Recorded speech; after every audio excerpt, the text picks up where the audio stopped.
আজকে আমরা শিখব কিভাবে যৌগিক পদার্থের আণবিক ভর বের করতে হয়। এই আণবিক ভর বের করার জন্য আমাদের মৌলগুলোর পারমাণবিক সংখ্যা মুখস্থ রাখতে হবে। তো এখানে দেখো H2SO4 এর আণবিক ভর কিভাবে নির্ণয় করব। তো এখানে দেখো যে হাইড্রোজেনের পারমাণবিক ভর সংখ্যা হলো 1। তো হাইড্রোজেনের সাথে কয়টি পরমাণু যুক্ত আছে? 2টি।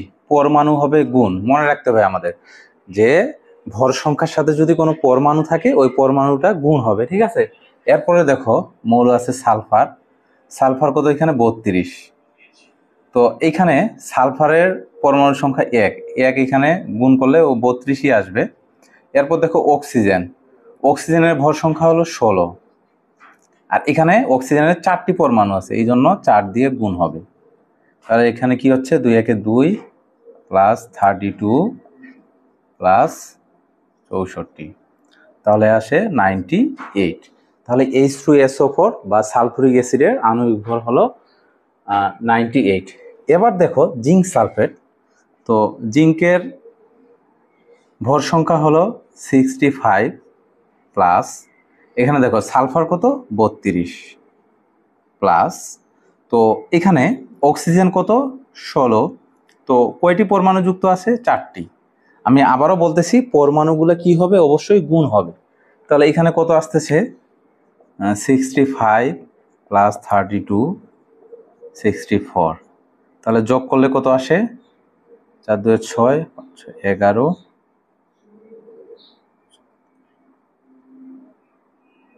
16 161। এবার দেখো সোডিয়াম কার্বনেট।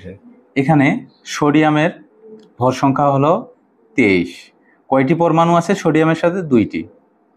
প্লাস কার্বন কত হবে? 12 ভর সংখ্যা, অক্সিজেন 16, তারপর এখানে কয়টি পরমাণু আছে? 3টি। তাহলে এখানে কি হচ্ছে? 46 12 48। তাহলে এগুলো আমরা যোগ করে দিব। তাহলে সোডিয়াম কার্বনেটের ভর সংখ্যা হচ্ছে আমাদের 106। এরপর দেখো কপার সালফেট 5H2O, এর বাণিজ্যিক নাম হলো তুতের আণবিক ভর বের করব। কপার 63.5, তারপর দেখো এখানে সালফার কত হবে? 32, অক্সিজেন হলো 16, কয়টি পরমাণু আছে? 4টি। তারপর প্লাস 5, হাইড্রোজেনের ভর সংখ্যা 1, কয়টি পরমাণু আছে? 2টি, প্লাস অক্সিজেন কত? 16। তাহলে এখানে কত হচ্ছে?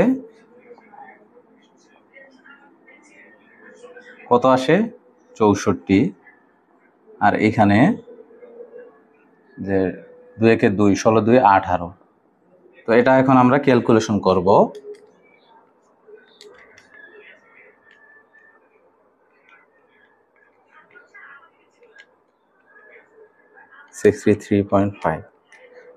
তাহলে এটা আসে আমাদের 249.5।